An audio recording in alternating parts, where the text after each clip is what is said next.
वर्तमान ration card धारी आसला सबुठु बड़ खबर। सारा देश में राशन कार्ड धारी एक बड़ खबर आसी जो कहुच्छी जे वर्तमान से समस्त राशन कार्ड धारी को सरकार पूर्व अपेक्षा अधिक राशन सुविधा प्रदान करेंगे। वर्तमान पर्यंत सरकार राशन कार्ड धारी मानक 5 केजी चाउल प्रदान करछंती।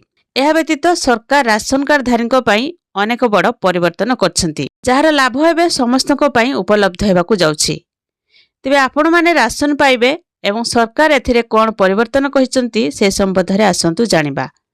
वीडियो को देखिया पूर्व गोटे लाइक करंतु। चैनल जदि प्रथम थर आसंती चैनल को सब्सक्राइब करी पाखरे आसुवा घंटी चिन्ह को दबाई ऑल सिलेक्ट करनियंतु। तेबे कह जाउछि जे वर्तमान समस्त राशन कार्ड धारी को 5 किलोग्राम गहम एवं 5 किलोग्राम चाउल बदल रे 10 किलोग्राम गहम एवं 10 किलोग्राम चाउल सुविधा दिया जिवो।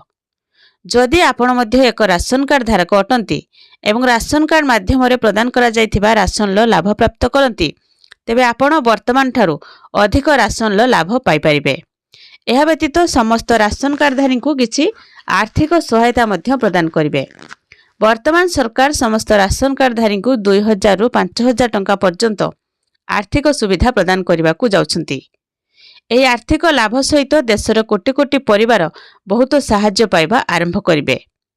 राशन कार्ड धारी मानक पई आउ एक बड़ खबर होउची जे जेउथरे कहा जाउची जे बीपीएल राशन कार्ड धारी को प्रधानमंत्री उज्ज्वला योजना अधीन रे गोटिए वर्ष रे 3टी मागणा गैस सिलिंडर सुविधा दिया जिवो।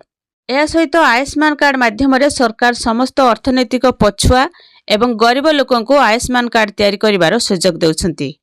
जदि आपण जणे बीपीएल राशन कार्ड धारक तेबे आपण मानकर आयुष्मान कार्ड तुरंत प्रस्तुत हेबो एवं तापरे आपणकरू सरकार ठारू 5 लाख टंका पर्यंत मागणा चिकित्सा पाई परिबे।